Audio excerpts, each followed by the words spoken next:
लोकगीत पूनम शुक्ला चैनल पे और जय माँ की संगीत चैनल पे आप सबका स्वागत बा। तो आज हम सब बहुत सुंदर सा कुंभ का सोहर गीत लेके आए हैं। आप सब पूरा सुनिए और कमेंट करके जरूर बताइए कैसन लाग और ज़्यादा ज़्यादा शेयर करिए।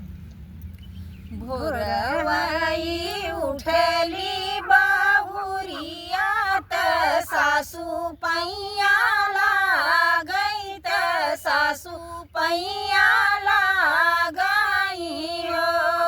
भोरवाई उठली बाहुरिया त सासू पैया लागई त सासू पैया लागई हो। सासू कुंभ के लागल बना हावन नहाई चल चलती नहाई चली चलती हो। सासू कुंभ के लागल बना हावन नहाई चली चलती नहाई चली चलती हो। कैसे के चले नहाई त सुना मोरी बहुअरी त सुना मोरी बहुअरी हो। कैसे के चले नहाई त सुना मोरी बहुअरी त सुना मोरी बहुअरी हो। बहुअरी नहीं बाटे रुपिया पैसवा त नाही लुगरिया त नाही लुगरिया हो। बहुअर नहीं बाटे रुपिया पैसवा त नाही लुगरिया त नाही लुगरिया हो। बहुअर नहीं बाटे धन दौलतिया नहाई कैसे चलबिउ नहाई कैसे चलबिउ हो। बहुअर नहीं बाटे धन दौलतिया नहाई कैसे चलबिउ नहाई कैसे चलबिउ हो।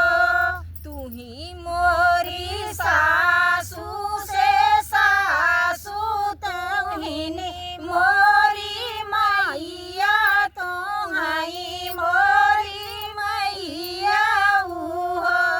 तू ही मोरी सासू से सासू तो ही मोरी मैया तो ही मोरी मैया हो।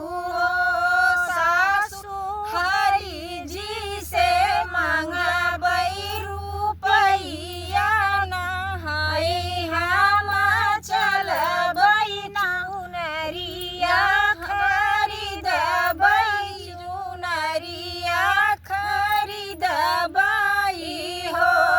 सासू हरि जी से मांगबई रुपैया नहाई हम चलबई चुनरिया खरीदबई चुनरिया खरीदबई हो।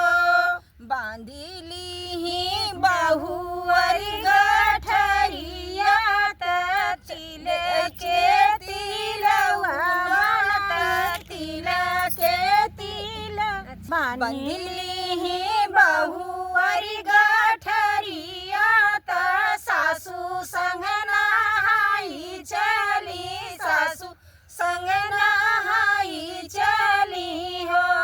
बांधिली बहुअर गठरिया त सासू संग नहाई चली सासू संग नहाई चली हो।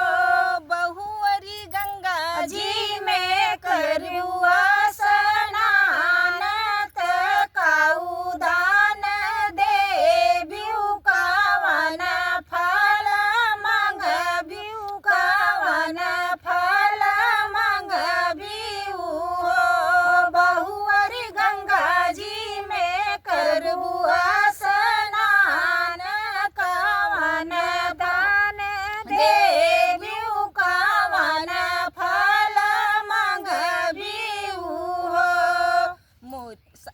सासू मोरी बांधी ले गठरिए ना सासू बांधी ले बैती